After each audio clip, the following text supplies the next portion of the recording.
Hey everybody, Jeff Antoniuk here. Welcome to the Jazz Process video number 8. I appreciate everybody tuning in and watching this archived on YouTube. As some of you know, I'm sort of going through this process of getting ready for a big gig with the Baltimore Symphony Orchestra coming up in just a handful of weeks now, December 8th. And sort of getting ready with 90 pages of music and sort of relearning alto saxophone and baritone saxophone, things like that. So today I want to talk about some of the improvisation stuff that I have to deal with on this gig.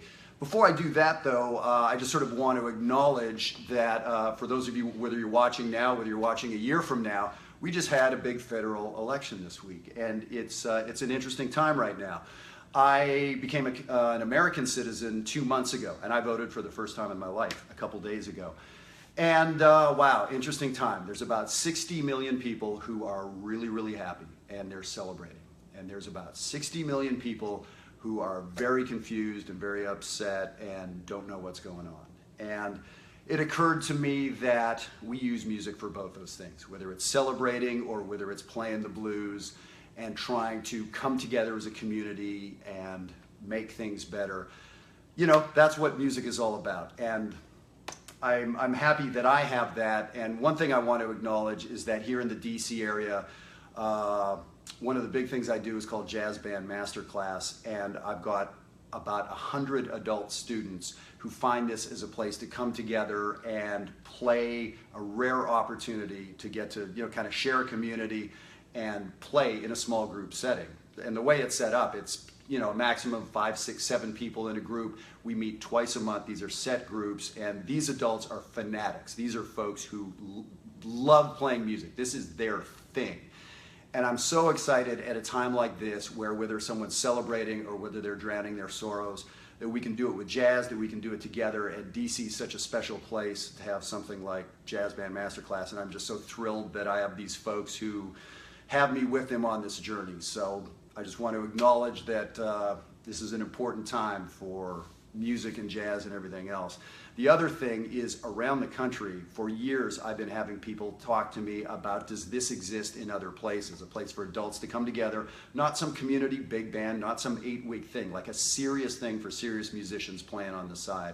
And I'm excited that we're starting to train people in other cities, working with a guy in Queens, New York, just trained somebody in Bethesda, Maryland, working with somebody in Florida coming up. So building this community. Again, that's just where my head is right now, about trying to bring people together somehow or other, and if music has a place in that, that's great. And I'm excited about doing that with jazz and Jazz Band Masterclass. So I'll put the links up if this is of interest to you. If you know a player in another city who's looking for something like this and can't find it, those are people I want to talk to. So let's get on to some music here, talking about Duke Ellington. So 90 some pages of music that I'm working on, and I have about 25 solos and cadenzas and sort of major movements featuring the saxophone. And let me show you one of these. Let's see if you can sort of see. So there's, you know, there's the written music on top and some of these chord changes, right? So this is an alto saxophone solo in the style of Johnny Hodges. And I'm not sure if you can see the changes, but they're, you know, relatively typical standard jazz changes. I'm in the key of E major on the horn, 1 chord, 4 chord, 2, 5, 1, all that kind of business. So I play over this stuff all the time, not a big deal.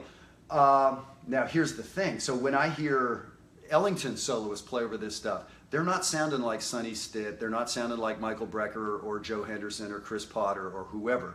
How I think my more modern, I don't know if that's the right way to put it, but my more modern mind, the way I came through education and everything, I'm thinking about these changes in a very different way. The way I hear Johnny Hodges, Paul Gonsalves playing this stuff, man, very different, very different. Now, when I'm on stage, I'm not going to be trying to do a Johnny Hodges impersonation. That seems disingenuous. It's not who I am. It's not my strength. Why would someone want to hear me trying to pretend I'm Johnny Hodges? I think that's dumb. However, I do want to acknowledge the style and what's going on. So I've been sort of checking out, as I have for decades, frankly, Johnny Hodges, Paul Gonsalves, and sort of melodically how they're playing these changes.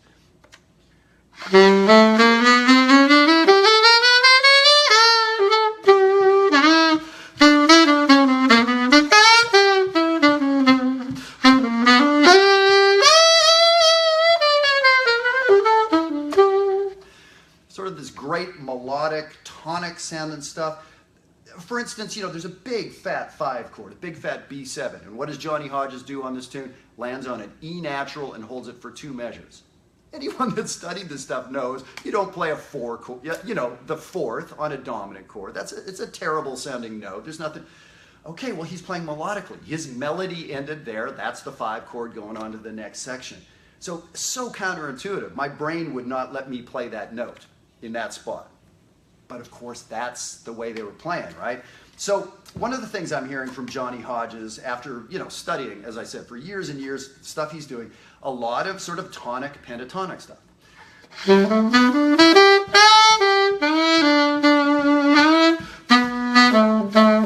So there's definitely that.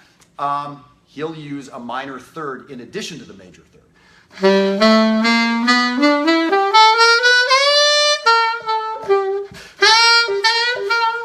Major third to minor third, back and forth. Great. Well, so I'm also hearing a lot of the chromatic area between the 3rd and the 5th. There's millions of licks using that.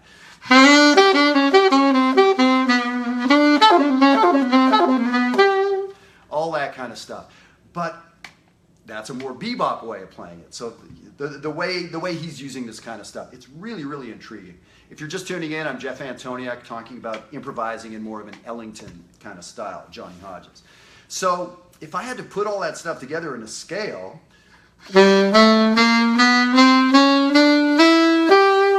I'm not thinking of it as a scale, but it's E, F sharp, G natural, G sharp, A sharp, B, bunch of chromatic stuff there, C sharp, not a flat 7 though, not that blues flat 7. That's rare to hear from him. So pretty interesting.